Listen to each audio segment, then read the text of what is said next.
እኔ ብር አለኝ። እኔ የኔ ስቶሪ አማካሪ አለችኝ። እኔ ፈረንጅ አለችኝ እዚህ አልጀዚራ። አሁን እኔ ለሷ መንገር ብቻ ነው የምጠብቅብኝ። ገባ? ስለዚህ ጽፈ አልጻፍክም ወይ ለሌላ ሰው አልሰጠም። አንድ አመት ውስጥ ጠንቅቃለሁ ብለህ ጨረስከው። 2 አመት አልፋ 3ኛ አመት ይዘናል ስለው ምንም ነገር አታመጣም። መጀመሪያ እኔ ባልኩ ነው የሚጨርሰው። መጀመሪያ በተስማማነው ነው የምንሄደው። ፈርመሃል፣ ያንተ ፍርማ አለ። ስለዚህ ውክልና ሰጥተሃል። እኔ ውክልና አልሰጠሁትም። ስለዚህ አለኝ ጽፋለሁ አለ። እኔ ደግሞ አጽፍም በህግ ይከላከላሉ አልኩት። አንተ በህግ ጠበቃ ይዤ ኢትዮጵያ ይከላከላሉ፣ ችግር የለም በኢትዮጵያ ህግ ስለው በህግም ተከላከለ ምንም ነገር አታመጣም። እኔ አለች ያቺ አሜሪካ አለኝ ቮይስ ከኋላ መጣን ብዙ ብር ለጠበቃ ሰጠን። ጠበቃውን እንቀይረዋለን። ጠበቃ ብር ካየ እኮ ይቀየራል እኮ። ለአንተ ይልቅ ለአንተ የሚሻለው ደራሲ ተስፋ ጋሸነ የምልህን ነገር ብቻ መቀበል ነው አለች። እሷ ያለችኝ ነው እየተነገርኩ ያለው ነው። መጽሐፍ ጻፈም አንተ ውክልና ለዛች ሴት በመጀመሪያ መጣ። አንተ የዛሬ 3 አመት ነው አይደለ ቲክቶክ ላይ ቫይራል የወጣው። የዛኔ መጣ ማናጀርህ ልሁን አማካሪህ ልሁን በነፃ ያለችክ ሴት ለሷ ውክልና ሰተካታል። አልሰጠሁትም። እኔ ውክልና አልሰጠሁም። የምን ውክልና? እንደዛ ዝም ብላ በቲክቶክ ውስጥ ኢንቦክስ አበችልኝ። ልክ እንደ ማንኛውም ሰው እንደሚያወራ በቲክቶክ ላይ ብዙ ያወገነኝ አይደለም። እኔ ውክልና ሆንናለሁ አለች። እሺ አልኳት። እህቴ አይቼ እንዳው ቤት አገኘው ብዬ ተቀበልኩ። እርግጠኛ ነህ ምንም አይነት ውክልና አልሰጠካትም? ለማስታወስ ሞክር። ውክልና አልሰጠሁም። ጊዜ በእምነት በቃ እሺ ብቻ ነው አሁን የሚያወራው። ውክልና ያ የምትሰጣጣው ውክልና የለም እሱ አልሰጠሁትም። በአፍ በቃ እሺ ብያታለሁ። እንግዲህ እሺ ለሱስ ለደራሲውስ ምንም አይነት ውክልና አልሰጠከው? አልሰጠሁትም። ውክልና ምንም የለም። ስለዚህ አሁን ለጠበቃና የህግ ባለሙያ ዳግማዊ አሰፋ እድሉን እንስጠውና እሱ ደግሞ በጉዳዩ ላይ አስተያየት ይስጥበት፣ ሙያዊ አስተያየት። ከዛ ቁራን ትልክልኝና እሷን አናግራታለሁ መጥታ ምላሽ እንድትሰጥ ማለት ነው። ኦኬ እሺ፣ ያለውን ነገር ታስረዳን። እሷ ታራት ዳግማዊ አቡ እንዴት ነሽ? መሐመድ ሰላም ነው። እናመሰግናለን ስለመጣክ።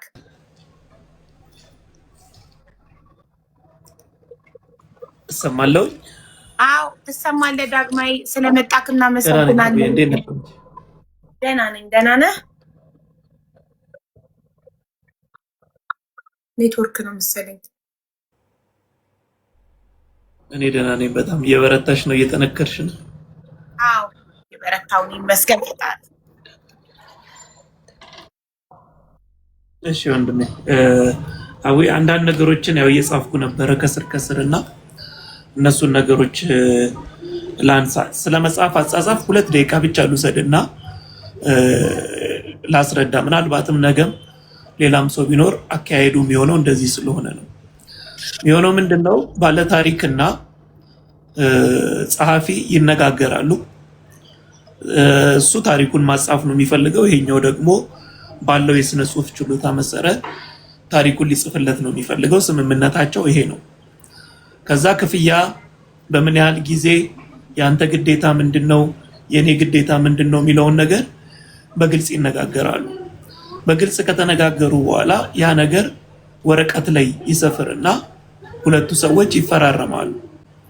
ከተፈራረሙ ከተስማሙ በኋላ ታሪኩን በድምጽ ቅጂም ሊሆን ይችላል፣ ሌላ የጽሁፍ ወረቀትም ካለ ሊሆን ይችላል፣ በማንኛውም መልኩ ለደራሲው በደንብ አድርጎ ይነግረዋል።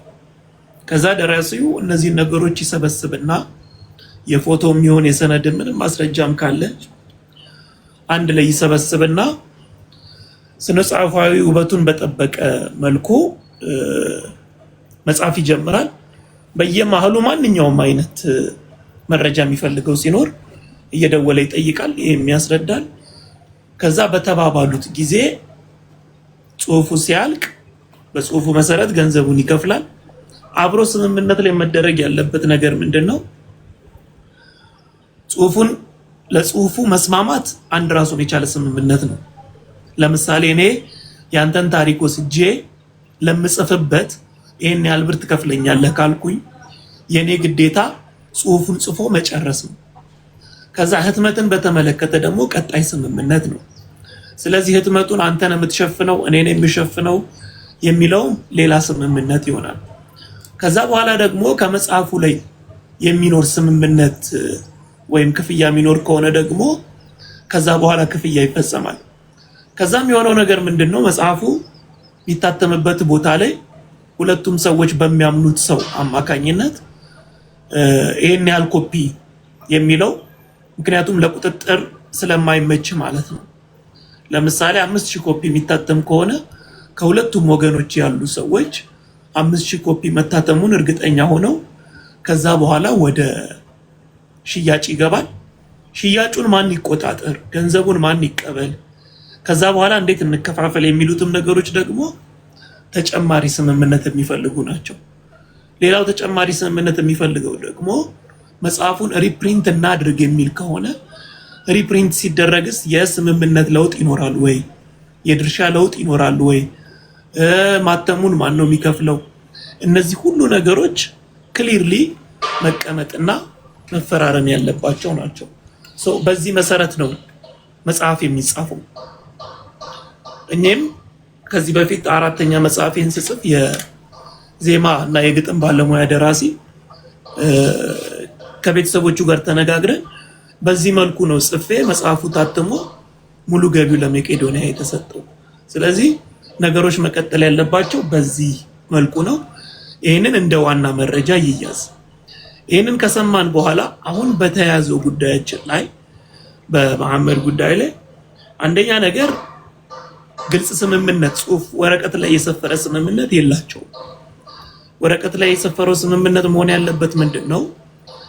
የባለ ታሪኩን የውላቸውን ዓላማ፣ የባለ ታሪኩን ኃላፊነት፣ የጸሐፊውን ኃላፊነት፣ የክፍያ ጉዳይ፣ የገንዘብ ጉዳይ እነዚህ ሁሉ ነገሮች ሰፍረው በሁለቱም ወገኖች ተፈራርመው ነው ወደ ስራ መገባት ያለበት። ምናልባት አሁን የሰማነው ከመሐመድ ሳይድ ብቻ ያለውን ጉዳይ ነው።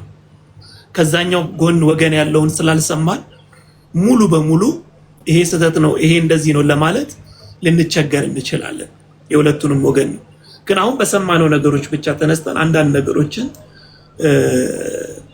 ላስቀምጥ። አንደኛ ስምምነታቸው ለእንግሊዝኛ ነው። ስምምነቱ ለእንግሊዝኛ ከሆነ ያ ክሊርሊ መቀመጥ ነው የነበረባቸው። ክሊርሊ አለመቀመጡ ያኛው ስራ ሳያልቅ የእንግሊዝኛው ስምምነት ላይ አንድ ነገር ላይ ሳይደረስ ሌላ ሁለተኛ ርዕስ መጣ። በአማርኛ ጽሁፉን የመጻፍ ጉዳይ ሁለተኛ በአማርኛ ከተጻፈ በኋላ የክፍያው ነገር ነው ሌላው እዚህ ጋር የተነሳው 200,000 ብር የእጅ 250,000 ብር ደግሞ የህትመት 15,000 ብር ከበር 40,000 ብሩ የግብር ያለው አልገባኝም የምን እንደሆነ አላቅም። ምክንያቱም እኛ መጽሐፍ ስናሳትም የሰውም ታሪክ ስንጽፍ የምንጽፍበት ቁጭ ብለን የእጃችን የሚከፈለን ክፍያ አለ። ከዛ በኋላ የህትመቱ ደግሞ ክፍያ አለ። እሱ በስምምነቱ መሰረት ማለት ነው። እነዚህ ከቨር ምናምን ራሱን የቻለ የዲዛይን ባለሙያ ስለሆነ የሚሰራው ለሱ የሚከፈል ተጨማሪ ሊሆን ይችላል። ግን እሱ እንደ ስምምነቱ ነው የሚወሰነው። ከይቅርታ ጋር ዳጊ 40,000 ስለምን እንደሆነ ልጠይቀው። እሺ 40,000 ብሩ ያልከው መሐመድ የግብር ነው ያልከው? 40,000 ብር ታሪፍ አለ። ታሪፍ ማለት ምን ማለት ነው? ታሪፍ ምንድን ነው ዳጊ ታውቃለህ? የግብር ይመስለኛል እንግዲህ ታሪፍ ጨምሯል ምናምን ይላል አለኝ። ግብር ይመስለኛል። አሁን እሱ የላከልኝ ወረቀት ስለነበረ እሱ ላሳያችሁ እችላለሁ። አሁን እኮ ታሪፍ አለ። ሰውንም አማክሬበት ነበረ ግን እንደዛ ነገር የለም። ታክስ የቤቱን ታክሲ ነው። የምን ታክስ የምን ቀረጥ? እኔ እንጃ ወላሂ እኔ እንጃ። ምን የምከፍልቻ ነው? የምን ቀረጥ? በድሪያ ነይ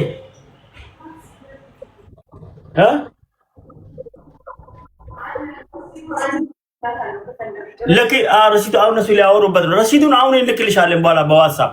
ግን ታክሲ ብሎ ነው የተቀበለ። የምን በግ እንጃ አልገባኝም። እሺ እሱን እኔም አላቅም፣ እኔም አልገባኝም። ምናልባት ወይ እንግዲህ በዛኛው ወገን የምንሰማው ነገር ካለ የምን እንደሆነ ልናቅ እንችላለን። በመጽሐፍ ስራ ላይ ግን ህትመትን የታክስ ጉዳይ ደራሲውንም ጸሐፊውንም የሚመለከት አይደለም። የማተሚያ ቤቶች ጉዳይ ነው የሚሆነው። ማተሚያ ቤቶችም ጋር የሚደረግ ስምምነት ይህንን መጽሐፍ 2000 ኮፒ ስንት ታተምልኛለህ? አንዱን በ100 ብር አትማለሁ ካለ በቃ የ2000 መጽሐፍ ኮፒ ይሰጠዋል እንጂ ሌላ የሚከፈል ተጨማሪ ነገር የለም። ሰው የምን እንደሆነ ስላልገባኝ እዚህ ላይ አስተያየት መስጠት አልችልም። አሁን የጎሉ ስህተቶች ምንድናቸው? ግልጽ ስምምነት አለመኖር ነው አንደኛው። ግልጽ ስምምነት ያለመኖር አንደኛ ከማናጀር እንድትሆን ከተነጋገሩት እህት ጋርም የተጻፈ ስምምነት የለም። ከደራሲውም ጋራ የተጻፈ ስምምነት የለም። ሁሉም ነገር ያለው አየር ላይ ነው፣ አየር ባየር ነው። ህግ ደግሞ እንዲህ አይነት ነገሮች ሲኖሩ በተለይም የገንዘብ ጉዳይ የሚገባባቸው ጉዳዮች ሲኖሩ በተዋዋዮች መካከል የሚደረግን ግልጽ የሆነ ስምምነት ህግ ይጠይቃል። እነዚህ ነገሮች አልተሟሉም። አሁን ባለው ነገር ማናጀር የሆነችው እህትም በወንድሟ በኩል ከደራሲው ጋር እንዲፈራረሙ ያደረገችው ነገር መሐመድ ለሷ የሰጠው ውክልና እስከሌለ ድረስ እሷ ደግሞ በወንድሟ በኩል አድርጋ ሊጻፍ የሚችልበት የህግ አግባብ የለንም። ያ ማለት ምን ማለት ነው? አሁን አንቺ እዛ ያለሽ እኔ ተነስቼ በሀቢባ ጉዳይ ብዬ ውል እንደመፈራረም ማለት ነው። ሀቢባ ለኔ ውክልና ሳትሰጠኝ እንደማለት ነውና ያም ደግሞ በህግ ስርዓታችን ውስጥ እንደሱ አይነት አሰራር የለንም። ምክንያቱም አንድ ሰው ወኪል ከሆነ ውክልናው በግልጽ በህግ መቀመጥ አለበት በሰነድ። እሱ ብቻ አይደለም፣ ያ ወኪል የሆነው ሰው ሌላ ሰው ለመወከል ራሱ የውክልና ወረቀት ላይ በግልጽ ሶስተኛ ወገን ለመወከል ስልጣን አለው ተብሎ በግልጽ መቀመጥ አለበት። ካልሆነ ህጋዊ ወኪሉ ራሱ ሌላ ሰው መወከል አይችልም። ውክልና ቢኖረው እንኳን ያ ማለት ምን ማለት ነው? አሁን በያዝነው ጉዳይ ማናጀር ልትሆን ያለችው እህት ውክልና ቢኖራት እንኳን እሱ የፈረመው መሐመድ የፈረመው ውክልና ቢኖራት እንኳን እዛ ላይ መሐመድ ሶስተኛ ወገንም እንድትወክል መብት እስካልሰጣት ድረስ መወከል አትችልም። ግን ይሄ ደግሞ እሷም ውክልና የለውም፣ ወንድሟም ውክልና የለውም። ስለዚህ አብዛኛው ስራ እየተሰራ ያለው ቨርባል በሆነ አግሪመንት ነው። ያ ደግሞ ሩቅ የሚያስኬድ አይደለም። ከዛ የመጀመሪያው ስምምነት ሳይፈጸም ወደ ሁለተኛ ስምምነት ተመጣ። አማርኛው አሁንም የአማርኛው ስራ እንደገና ምንም አይነት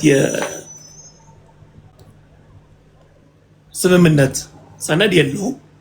በቃል ብቻ የተደረገ ነው። በቃልም የተደረገው ደግሞ ግልጽ አይደለም። ግልጽ ያልሆነው በምንድን ነው? 200,000 ለእጄ ትከፍለኛለህ፣ 250,000 ለማተሚያ ትከፍላለህ፣ 15,000 ብር ለከቨር ዲዛይን ትከፍላለህ የሚሉት ነገሮች ከቃል ውጭ አሁንም የተደረገ ስምምነት የለም። ብዙ ጊዜ ብዙ ሰው የሚሸወደው ምናልባትም ለሚሰሙ ሰዎች ማስጠንቀቂያ የሚሆነው እውነት አለን ማለት ፍርድ ቤት እውነቱን ያውቃል ማለት አይደለም። ፍርድ ቤት የሚያውቀው እውነት በማስረጃ መረጋገጥ የሚችል ሀቅ ብቻ ነው። ማስረጃ እስከሌለ ድረስ እውነት አለን ብንል ፍርድ ቤት እንግዲህ ወይ ፈጣሪ አይደለም ከሰማይ ሆኖ የሚያይ አይደለም፣ በቀረበለት ማስረጃ መሰረት ነው የሚደርሰውና ለማስረጃ የሚሆኑ ነገሮች ይጎሉታል። ከዛ በኋላ መጽሐፉ ሲከታተምም በኋላ እሺ ይሁን 200,000 ብሩን ከፍያለሁ 250,000 ብሩን ልክፈል ብሎ ሌሎቹንም ክፍያዎች ከከፈለ በኋላ እንደገና ግልጽ ስምምነት የለም። ሽያጩን ማን ነው የሚወስደው?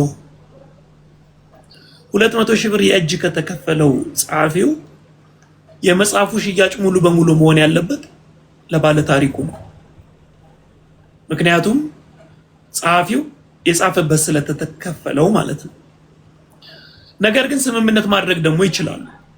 ምክንያቱም ስምምነት ውል በተዋዋዮች መካከል እንደ ህግ ስለሆነ የሚያገለግለው 200,000 ብር ከፍለኸኝ መጽሐፉን ብጽፍም ይሄን ያህል ፐርሰንት እኔ ወስዳለሁ ይሄን ያህል ፐርሰንት አንተ ወስዳለሁ ብለህ መስማማት ይቻላል፣ በጤነኛ አይምሯቸው እስከሆኑ ድረስ ማለት ነው። እዚህ ጋራ ግን አሁንም ምንም ግልጽ የሆነ ነገር አልተቀመጠም። ከዚህ አንፃር ጸሐፊው መጽሐፉን ጻፈ፣ የጻፈበትም ተከፈለው። ከዛ በኋላ ደግሞ የመጽሐፉ ሽያጭ ገበያ ላይ መጽሐፉ ከወጣ በኋላ ገቢውን ሲወስድ የነበረው እንግዲህ ጸሐፊው ነው ማለት ነው። እዚህ ጋርም ግልጽ ስምምነት አለመኖሩ ገንዘቡ ወዴት ሄድ ወደ ማን ሄድ የሚለው ምንም አይታወቅም። ምን ያህል ተሸጠ የሚለው ምንም አይታወቅም። ምን ያህል ታተመ የሚለውም አይታወቅም። ያው 2000 የሚለው ነገር ተነገረ እንጂ እንደዚህ አይነት ነገር ሲኖር አሁን ምንድነው ከሁለቱም ወገን ሆነው ማተሚያ ቤቱን ኮሚኒኬት አድርገው የታተመው ቁጥር ታውቆ ነው መሄድ የነበረበት። ግን እንደሱ አይነት ነገሮች ስቲል እዚህ ጋራ አልተደረጉም። ስለዚህ በዚህ ምክንያት ለ200,000 250,000 ምናምን ብር ገንዘቡ በዛው ቀረ። የመጽሐፉም ህትመት ሽያጩ በዛው ቀረ። ምናልባት የተሸጠው መጽሐፍ ቁጥሩ መጠኑ ምን ያህል እንደሆነ ባላቅም ያልተሸጠም መጽሐፍ ካለም በዚህ ሰዓት እሱም መጽሐፍ እንደዚሁ ያለበትን በትክክል ያለመታወቁ ምናልባት እንዳለው የባለቤቱ እህት ልትወስድ ተነጋግረው ነበር፣ እሱም አልሆነ። ስለዚህ ስምምነቱ አየር ባየር ነው፣ ስራው የተካሄደው አየር ባየር ነው። ታንጀብል ሆኖ ለመነጋገር የሚቻል ነገሮች ሳይኖሩ ነው ይሄ ሁሉ መንገድ የተመጣው። ይሄን ያህል ካልኩኝ መፍትሄው ምንድነው?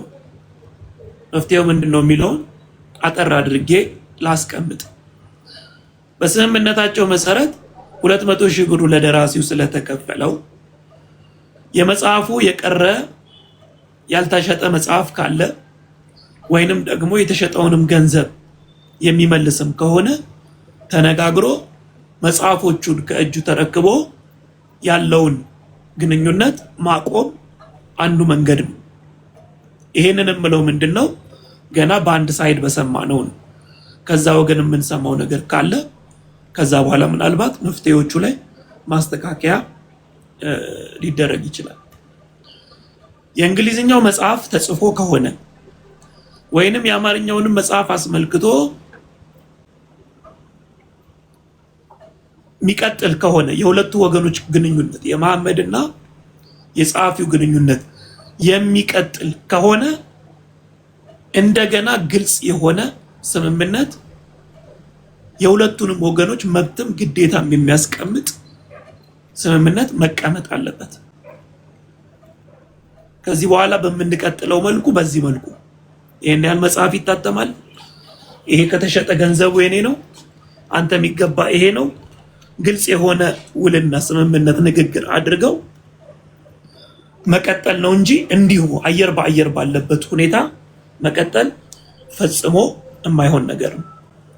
ይሄ የማይሆን ከሆነ ግን የመጨረሻው መፍትሄ እስካሁን የተካሄደበትን ስምምነት ሙሉ በሙሉ አቁሞ መሐመድ ህጋዊውን ቅድም ያስቀመጥኩትን መንገድ ተጠቅሞ በስነ ስርዓት ተዋውሎ ካልተጻፈም ድጋሚ የሚጻፍበት መንገድ ተስማምቶ መቀጠል ነው እንጂ በዚህ መልኩ መቀጠል ለሁለቱም ወገኖች በተለይም ደግሞ ለመሐመድ ሩቅ የማያስኬድ የሚጎዳ እንደውም ተጨማሪ ጉዳትና ኪሳራ ሊያመጣበት የሚችል ነው የሚሆነው።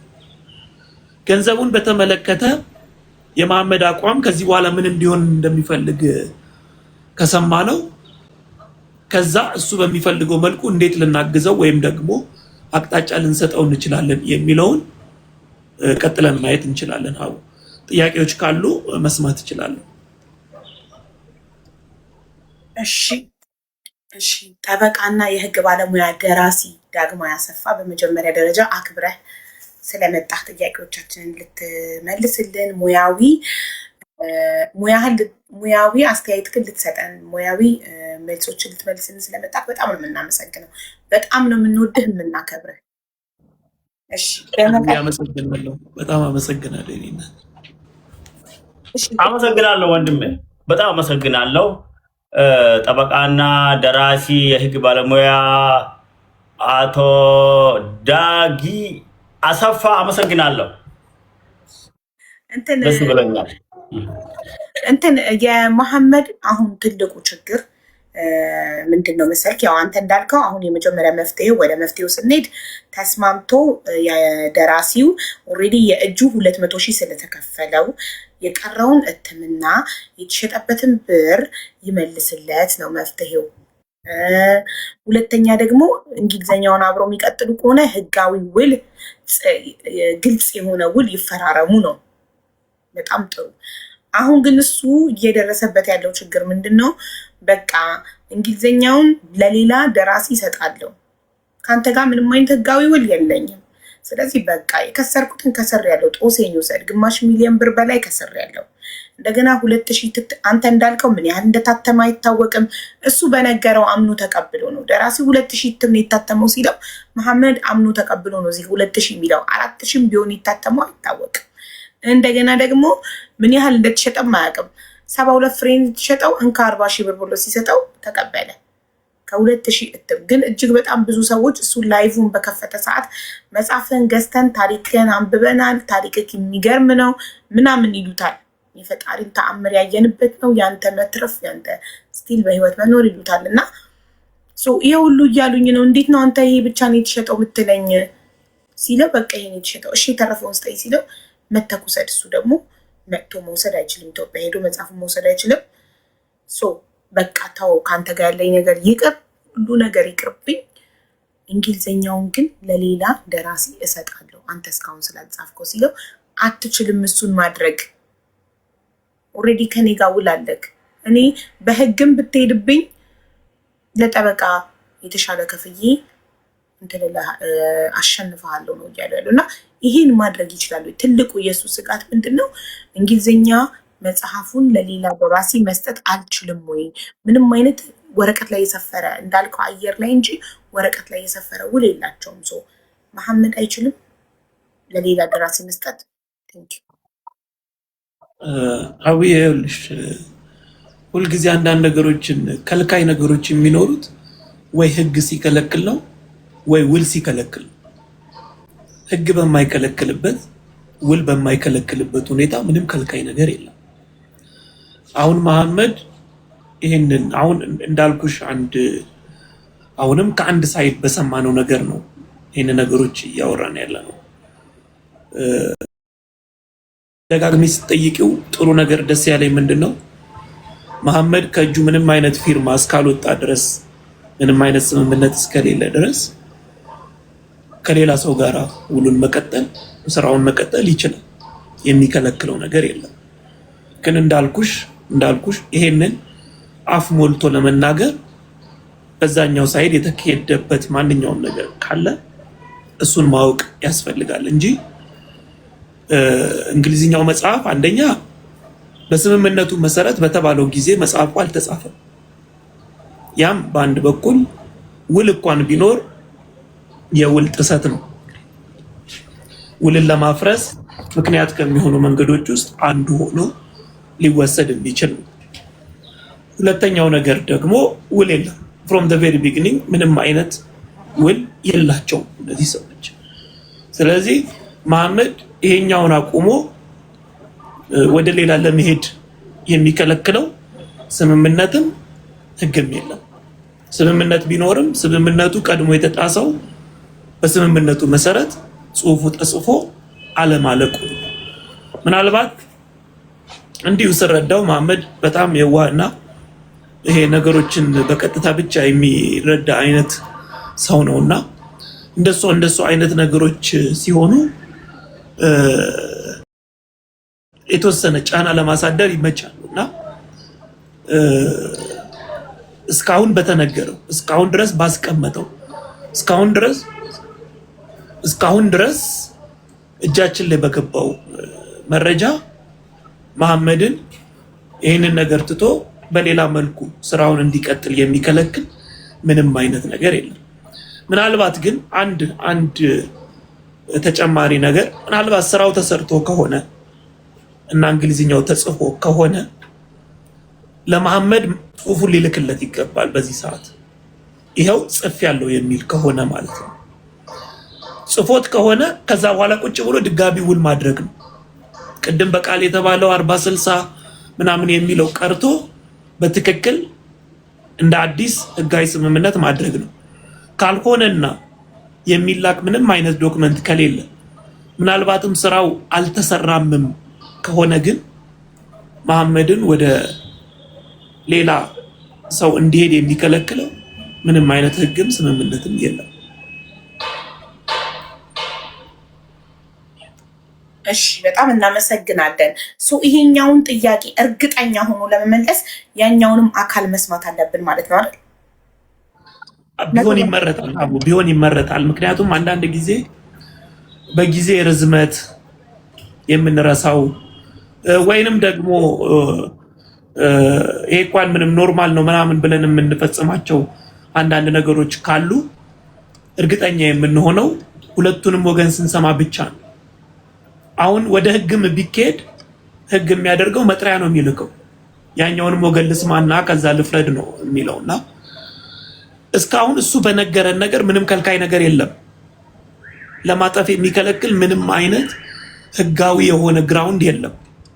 ማለት የምናወራው ስለ ህግ ነው።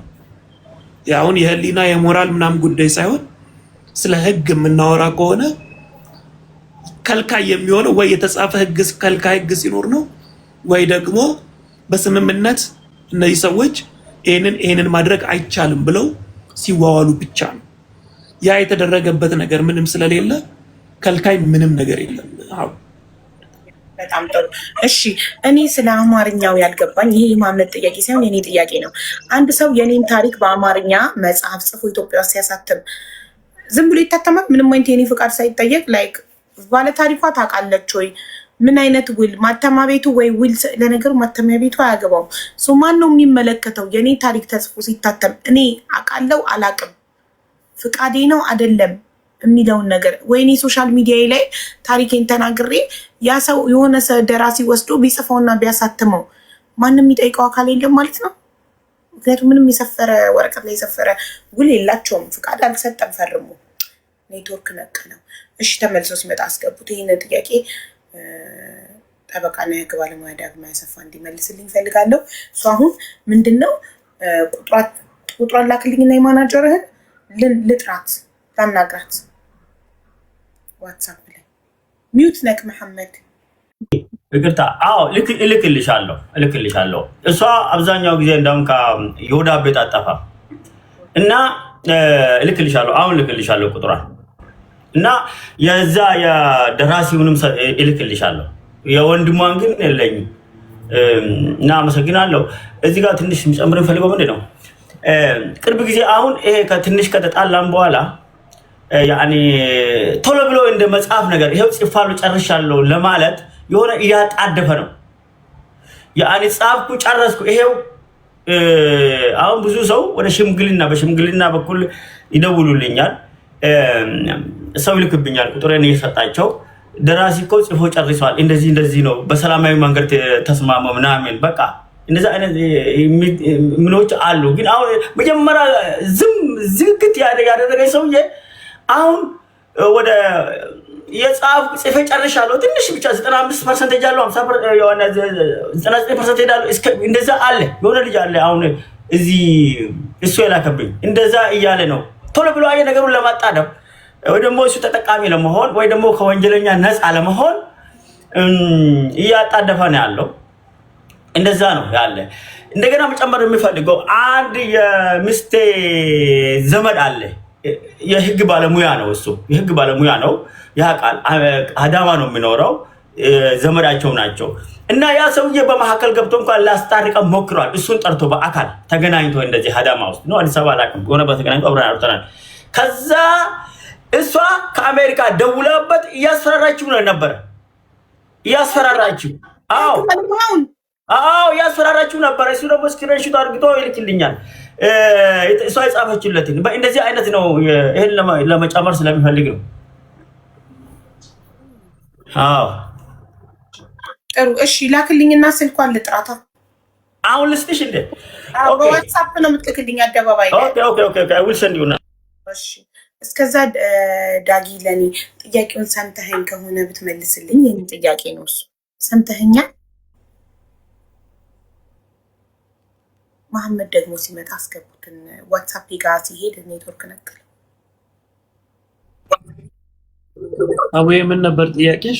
ኦኬ ጥያቄ የነበረው ለምሳሌ እኔ ሶሻል ሚዲያ ላይ ታሪኬን ተናገርኩ። የሆነ ደራሲ ሰማኝ ቀዳኝና ከዛ ጽፎ ታሪኬን በመጽሐፍ አሳተመው። ዝም ብሎ ይታተምልታል? ምንም አይባልም? እኔ እስካልከሰስኩ ድረስ ምንም አይባልም?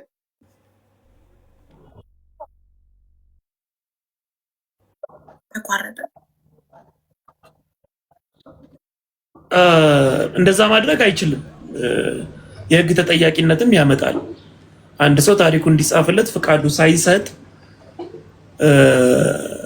የጻፈውም ያተመውም ድርጅት ጭምር ነው ተከሳሽ የሚሆነው እና ያንን ማድረግ አይቻልም። የሌላ ሰው ታሪክ ከሆነ መሐመድ እኮ ቆይ መሐመድ ውጋይ ውል አልፈረመም እኮ ማለት ሊያሳትም ሲሄድ የታለ የታሪኩ ባለቤት ፍቃድ የሚባል ጥያቄ የለም ለማለት ፈልጌ ነው። እንደዚህ አይነት ነገሮች ብዙ ጊዜ ደጋግሞ ስለማያጋጥሙ የማተሚያ ቤቶች ይሄንን ተጠንቅቀው በትክክል ላይጠይቁ ይችላሉ። ግን ተጠያቂነት ከመጣ ግን ሁሉም ነው ተጠያቂ የሚሆነው። ጸሐፊው አታሚው በምን አውቀህ ምን ማስረጃ ኖሮ ይሄን አደረግ? የታሪኩ ባለቤት የታሪኩ ባለቤት ከከሰሰ ብቻ ነው አይደል የሚጠየቀው? አዎ ከከሰሰ ብቻ ነው። አዎ ባለታሪኩ ተለቅቷል የሚል ማንኛውም አካል ይሄንን ሲያቀርብ ነው ክስ ነው። ኦኬ ባለታሪኩ በህይወት ከሌለስ? ባለታሪኩ ማለት ነው። ኦኬ ባለታሪኩ ህጋዊ ወራሾች ይሄንን ማድረግ ይችላሉ። ህጋዊ ወራሾች ይጠይቃሉ።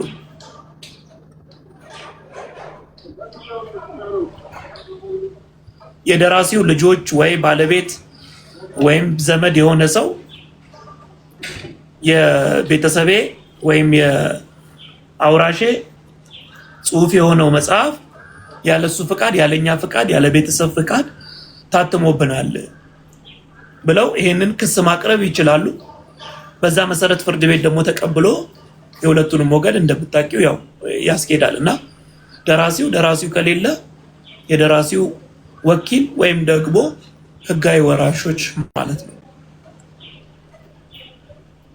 ሚስት፣ ልጅ በተለይ ልጆች የማናጀሩ ማናጅ ማለት ምንም አይነት እንትን ሙያ የላትም። አይ ዶንት ኖ ማናጀር ለመሆን ምንድን ነው የሚያስፈልገው?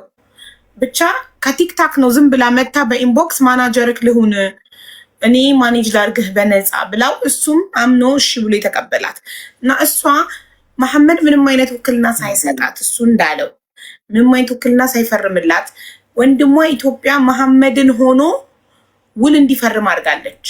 እና ይቻላል እኔ ምንም አይነት ውክልና ያልሰጠሁት ሰው እኔን ወክሎ ኢትዮጵያ ውስጥ እኔ ሳላቅ አውቄም ሆነ ሳላቅ መፈረም ይችላል? ምንም አይነት እንዴት ማለት ውልና ማስረጃ እንዴት እሺ ብላ አፈራረሙ ሳያዩ?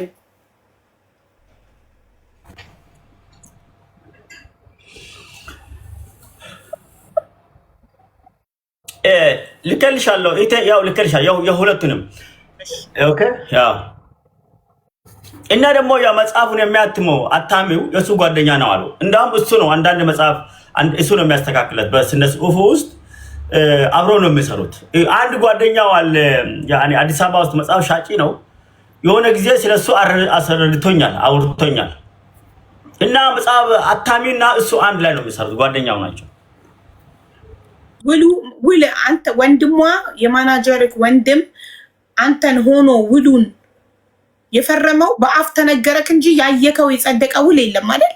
ውልና ማስረጃ የጸደቀ ውል አለ? እሱ የፈረመው ልኮልኛል። ጸድቋል? ማህተም አለው? ውልና ማስረጃ ገብቶ ጸድቋል ወይ ዝም ብሎ ያለፍ ማህተም የሌለው ነው? ማህተም የለውም። ማህተም የለውም። ቅርብ ጊዜ ነው ምስቴ ያስላከችው እኮ። ማህተም የለውም። እንደገና ደግሞ እኛ ስንፈራረም የውል ስምምነት ስንፈራረም 3 እማኞች ይልና ስማቸውና አድራሻቸውን ቦታ ላይ ጠቅሳል። ግን 3ቱም ሰዎች የለም ቦታው ላይ ክፍት ነው ቦታ። አስፈላጊ ከሆነ አሁን እዚህ ላይ ሰቅዬ ላስይዝ እችላለሁ፣ ግን ችግር የለም በውስጥ ልክልሻለሁ። እሺ ዳጊ ሰምተኸኝ ነበር ጥያቄ?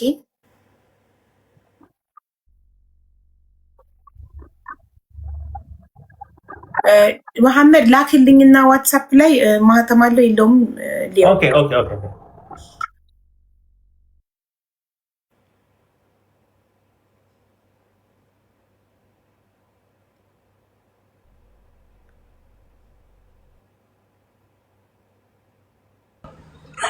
አሁን ሰማለሁ። አዎ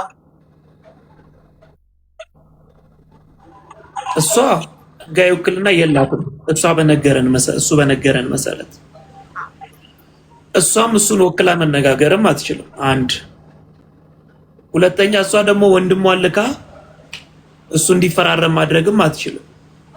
እርግጠኛውን የምነግርሽ ነገር በውልና ማስረጃ አይደለም የተፈራረሙት፣ እዛው እርስ በርሳቸው ነው የተፈራረሙት። በእርግጥ የግድ መጽደቅ አለበት የሚል ህግ ላይኖረን ይችላል ለአንዳንድ ጉዳዮች ካልሆነ በስተቀር የግድ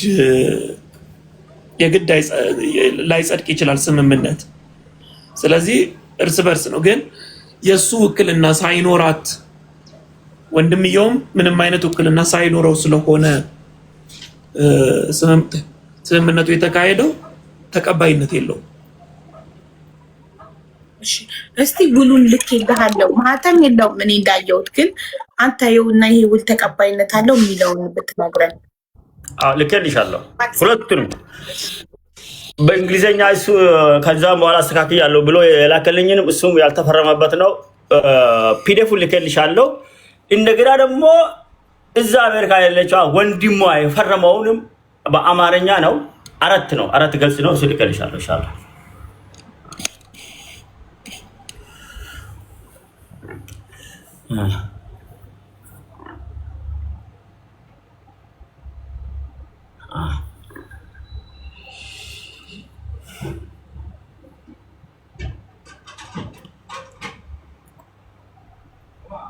ማናጀሯን ልጥራት እኔ። እስከዛ መናገር የምትፈልገው ነገር ካለ መናገር ትችላለህ ለህዝቡ።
ጋይስ ሜምበር ይሆናችሁ ከስሜ ጎን ያለው ልብ ቅርጽ ንኩት። ሁላችሁ ሜምበር ሁኑ።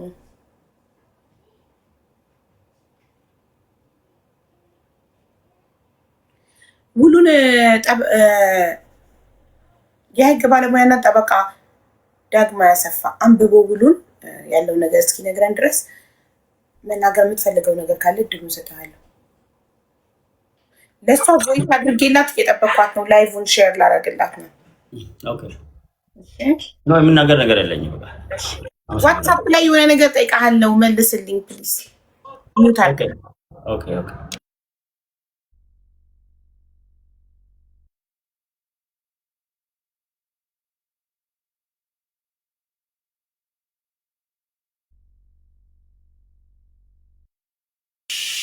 ቤተሰብ ቢኤም ሚንበር ከስሜ ጎን ያለው ልብ ቅርጽ እየነካችሁ ሚንበር ሆኑ።